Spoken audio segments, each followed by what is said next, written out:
मला काय सांगाल, जो 3 तारखेचा तणाव निर्माण झाला होता, त्यामध्ये आपण होतात आणि इतरही बरेच जण होते. त्या तणावाच्या अनुषंगानं काय गुन्हे दाखल झाले आहेत त्या संदर्भात हेपा आम्ही निवडणूक अधिकाऱ्यांना रितसर ज्या दिवशी 3 तारखेला मतमोजणी होती ते आदरणीय माननीय न्यायालयाने ती 21 तारखेला ठेवली. त्या संदर्भामध्ये आम्ही मतपेटी जिथं स्ट्रॉंग रूम आहे तिथं आम्हाला गस्त घालण्यासाठी परवानगी द्या म्हणून आम्ही 3 तारखेला 4:40 आम्ही पत्र दिलं होतं आणि त्यांनी आम्हाला तोंडी सुद्धा मान्यता दिली होती. आम्ही तिथं जाऊन गस्त घालायला सुरुवात केली होती. आमच्यासोबत सर्व मीडिया सुद्धा होता आणि आम्हाला ज्या स्ट्रॉंग रूमच्या बाहेर SRP जवान लावलेले आहेत तिथं 3 रजिस्टर ठेवले होते.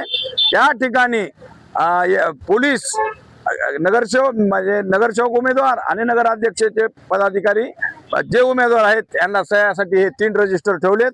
आम्हाला प्रात्यक्षिक दाखविलं. आम्ही दोन दिवस त्या सह्याला सुद्धा गेलो, सह्या केल्या आणि परत त्यांचं काय मनात आलं की मग त्यांनी सांगितलं की तुम्हाला वर येता येणार नाही, तुम्हाला खाली व्यवस्था करतो आणि आम्हाला तिथं कॅमेरा लावून खाली व्यवस्था केली. मग म्हणलं आम्ही व्यवस्था केली तर आम्ही लेखी पत्र दिलं की आम्हाला रात्रंदिवस थांबायचं आहे, त्याच्यासाठी आम्हाला तुम्ही खाली बसायची गाद्याची व्यवस्था करा. पण यांनी आम्हाला TV लावून दिली, खुर्च्या टाकल्या. आम्हाला रात्री थंडी आणि हे असल्यामुळं रात्रभर थांबायचं असल्यामुळं आम्ही निवडणूक निर्णय अधिकाऱ्याला पत्र दिलं की आम्हाला कुठली तरी व्यवस्था गाद्या तुम्ही नसाल तर आम्ही देऊ.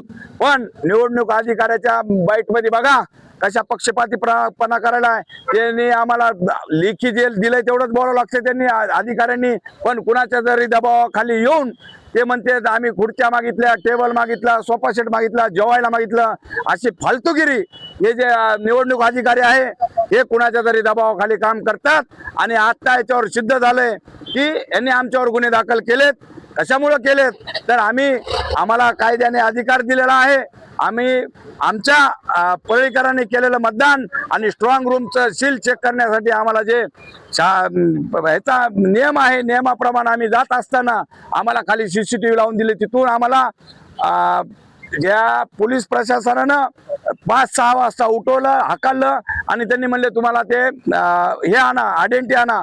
आमच्याकडं आयडेंटिटी पहिले जे होते इलेक्शनच्या दिवशी तेच आयडेंटिटी आम्ही वापरले होते आणि त्यांनी सुद्धा म्हणले हेच जमतेत.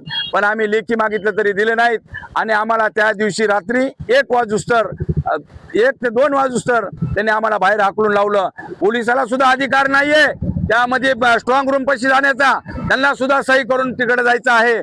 त्यांनी ज्या SRPला जे सुपूर्द केलेलं आहे तिथं हे 50-50, 100-100 पोलिस सुद्धा तिकडे गेलेले आहेत आणि आम्ही तिथं पाहणीसाठी जात असताना आमच्या उमेदवाराला सुद्धा ह्या पोलिसांनी लाठी चार्ज केलेला आहे आमच्यावर. आम्हाला कुठल्याही प्रकारचे रात्री गस्त घालू दिली नाही आणि कुठल्याही प्रकारचं लेखी दिलं नाही आणि आमच्यावरच लेखी तक्रार केली की आम्ही म्हणजे इथं गोंधळ केला म्हणून. सगळ्यात जास्त गोंधळ त्या पोलीस लोकांचा आहे. या CCTV मध्ये पहा, यांना कोणी परमिशन दिली ते स्ट्रॉंग रूम मध्ये जायची, सही घेतल्याशिवाय कुणाला मध्ये आतमध्ये जाता येत नाही. तरी सुद्धा हे कुणाच्या तरी दबावाखाली येऊन आमच्या पळीला जे पहिल्यांदा त्रास झाला लोकसभा विधानसभेला त्याच पद्धतीनं यांनी आता मुजोरशाही यांनी चालू केलेले आहे. हे कुणाच्या तरी दबावाखाली काम करत आहेत. रोज बघा तुम्ही एक दिवस जसा जसा वाढत आहे तसं वातावरण हे वर्धा करीत आहेत. वेगवेगळ्या पद्धतीचे आमच्यावरच आरोप करीत आहेत. आम्ही परळीच्या जनतेनं दिलेले मत मग ते आम्हाला दिलेले असतील किंवा विरोधी पक्षाला दिलेले असतील किंवा अपक्ष लोकांना दिलेले असतील, आम्ही घटनेप्रमाणे आम्ही मागणी केली पण यांची मुजोरशाही अजून कमी झालेली नाही. यांना आत्तापासून सवय लागलेली आहे कुणाचं जरी ऐकायचं आणि निर्णय घ्यायचा. मी तर म्हणतो या पोलीस यंत्रणेमध्ये जेवढे कोणी अधिकारी आहेत, जेवढे कोणी ह्याच्यामध्ये मतदानाचे जे हे अधिकारी आहेत हे लोक यांचे फोन रेकॉर्ड यांनी सुद्धा तपासावे. मी आता रीतसर पत्र सुद्धा देणार आहे कारण यांचा आता डाव वेगळा दिसायला. मी त्या दिवशीच्या ह्याच्यामध्ये सांगितलं होतं इलेक्शन कमिशनरच्या मनामध्ये काहीतरी काळवेंद्र आहे आणि त्याच पद्धतीने यांचे वाटचाल सुरू झालेले आहे. म्हणून मी यांनी काही बी केलं यांचा डाव असा आहे की आम्ही सगळे उमेदवाराला जेलमध्ये टाकून यांना इकडे काहीतरी करायचं आहे, असंच माझं म्हणणं आहे. नाना, तुम्ही सातत्याने दबाव दबाव हा शब्द वापरताय, पोलीस असो किंवा निवडणूक अधिकारी, नेमका हा दबाव कोणाचा आहे? मी तुम्हाला सांगालो ना, इथं जे मंत्री आहेत, इथं जे आमदार आहेत, ज्या की मुख्य मंत्र्याच्या लेवलचे आहेत, यांनी तुम्हाला क्लिप सुद्धा व्हायरल करून दाखवलेल्या आहेत. इथं यांनी उमेदवाराला सुद्धा उभा टाकायच्या वेळेस कशा पद्धतीने दबाव आणलेत, कशा पद्धतीने फॉर्म वापस घ्यायला लावलेत, कशा पद्धतीनं पाठिंबा द्यायला लावलाय. आणि एका सभेमध्ये ते आमदार सुद्धा बोललाय गणेश पारच्या, की त्यांनी सांगितलं की सगळ्यांनी शांततेत डोक्यावर बर्फ ठेवा. म्हणजे हे जे त्यांचे लोक होते यांच्या डोक्यात आगीच होत्या, आगच भडकविणार होते. पण त्यांनी स्वतःच आदेशित केलंय की तुम्ही डोक्यावर बर्फ ठेवा आणि इलेक्शन झाल्यानंतर मी माझ्या पद्धतीनं मला काय करायचंय ते मी करतो. ही क्लिप सुद्धा तुम्हाला सगळ्यांनी पाहिली असेल आणि ते त्यांना काय करायचं आहे ते आता चालू केलेलं आहे, कशा पद्धतीनं दबाव तंत्र. म्हणूनच सांगालो यांचा दबाव आहे. त्यांच्या भाषणातला ते क्लिप बघा शेवटच्या दिवशीची, यांचं काय म्हणणं आहे मी माझं बघतो. म्हणजे काय बघणार आहेत, मतदान झाल्यानंतर काय हे करणार आहेत, हेच तुम्हाला सांगालो की या यंत्रणेला हातात घेऊन यांनी आता बघायला चालू केलेलं आहे. ह्याचीच भीती आम्हाला आहे. म्हणून आम्ही 10 वेळेस सांगालो ह्या यंत्रणेवर आमचा कुठलाही भरोसा नाही. नाना, तुम्ही स्टंटबाजी करताय असा तुमच्यावर आरोप केला जातो. हो, पण स्टंटबाजी काय याच्यात? मी जे मागण्या केल्यात तेवढ्या मान्य केल्यात, याला स्टंट म्हणायचा का? बरं, माझा स्टंट जर असेल तर मी सर्व पक्षाच्याच उमेदवारासाठी तिथं बसण्याची व्यवस्था मागितलेली आहे. त्या जिथं आपले स्ट्रॉंग रूम आहे तिथं 10-5 लोक पोलिसांच्या वेशामध्ये दिसत आहेत, पण कोण आहेत याची यादी त्यांनी लावायला पाहिजे. म्हणजे ड्युट्या कोण करायले याची सुद्धा यादी त्यांनी लावायला पाहिजे. यांच्या मनमानाने काय चालू आहे याचं सुद्धा आम्हाला सगळं माहिती पाहिजे. कारण घटनेनं दिलेला अधिकार आम्हाला आहे. आणि कोणता स्टंटबाजी केली यांनी प्रत्यक्षात सांगावं. उगाच काहीतरी स्टंटबाजी, काय हे स्टंट आहे का? आम्हालाच हाकलून लावायचं त्या बूथमधून, त्या ह्याच्यामधून स्ट्रॉंग रूमच्या बाहेर, आणि आम्हाला स्टंटबाजी म्हणायची, हे कुठला न्याय आहे? तुमच्यावर गुन्हे दाखल झाले आहेत, कोणते कलम आहेत तुम्हाला कळलंय का? हे पहा, मी आता पोलीस स्टेशनला जाऊन आलेलो आहे. त्यांनी अद्यापही त्यांनी सांगितलं नाही. फक्त म्हणजे हे जिथं आपण ते 344 काहीतरी जमावबंदीचा काहीतरी गुन्हा हे आहे म्हणून त्यांनी सांगितलं. पण मी एकटाच आलेलो आहे, तुम्ही CCTV मध्ये पहा. कारण परळी शहरातली सर्व जनता 70 ते 80 उमेदवार आहेत, वेगवेगळ्या प्रकारचे त्यांचे प्रतिनिधी आहेत. हे सर्वजण इथं आलेले होते. हे माझ्या सोबतचे कोणीही नव्हते.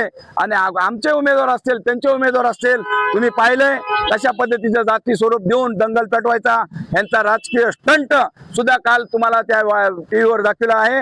एखादा अधिकारी जर मागास असेल तर तिन्ही अधिकारी मागासवर्गीय आहेत, पण त्याचं रूप वेगळं देऊ लागले. कारण आम्ही न्याय बी मागायचा नसेल तर कसं करायचं, आम्ही कसं, आणि अधिकाऱ्याला कुठली जात पात भेदभाव नसतं. कारण आमची मागणी आम्ही रीतसर त्यांना दिलेली होती.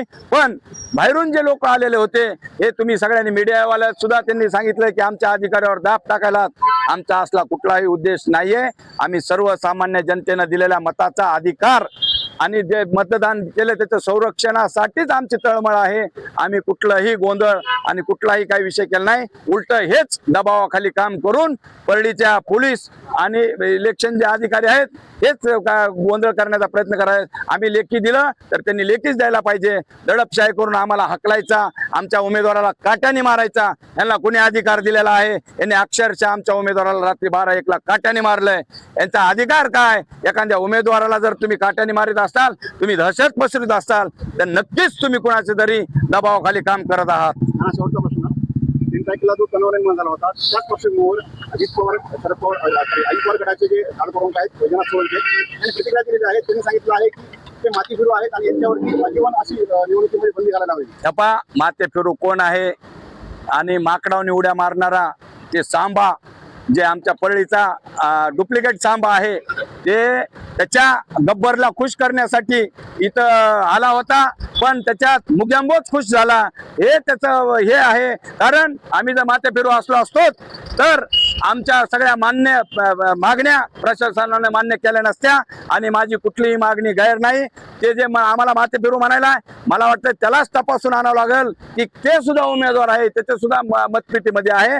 आम्ही कुठलीही गैर मागणी काही केली नाही आणि ते म्हणते मला आजीवन ह्याच्यातून राजकारणातून दखलपात्र करा. अरे तुला जनतेनं, परळीच्या जनतेनं आजीवन तुला पाडायचं ठरविलेलं आहे आणि तुझ्यासारख्या असल्या सांबा, डुप्लिकेट सांबाला कुणीही विचारणार नाही. तुमची भूमिका काय असेल? तुमची भूमिका काय असेल? आमची पुढची भूमिका अतिशय संयमी आणि प्रामाणिकपणे असेल की आम्हाला आमच्या मतपेटीच्या संरक्षणासाठी कुठलाही अडथळा आणू नये. आम्ही अशी वारंवार ह्यांना विनंती केलेली आहे आणि विनंतीला त्यांनी सुद्धा मान द्यावा. कुठलाही तणाव आणि कुणाच्या दबावाखाली त्यांनी काम करू नये, कारण आम्हाला अजून 10-12 दिवस काढायचे आहेत. वेगवेगळे प्रयोग करून कुणाच्या तरी ऐकून वेगवेगळे रोज प्रयोग त्यांचे चालू आहेत आणि आमच्यासारख्या सामान्य माणसाला वेठी धरायचं काम आणि जेलमध्ये घालायचं काम हे प्रशासन करत आहे. तुम्ही ह्याच्या आधी परळीत बघितलं आहे, कुणी जर आवाज उठवायला केला तर कुणाला वेगवेगळ्या पद्धतीनं गुन्हे दाखल केलेले आहेत. कुणावर खोट्या अट्रॉसिटी केल्यात, कुणावर काहीतरी खुनाचे आरोप केलेत, कुणावर काहीतरी केलंय. यांची ही मालिका कायम चालू आहे. आम्ही असल्या मालिकेला किंवा असल्या गिद्दड भपकीला देणारे माणसं नाहीत. आम्ही बाहेर निघालो आहोत ते परळीच्या संरक्षणासाठी आणि परळीच्या हक्कासाठी आणि न्यायासाठी.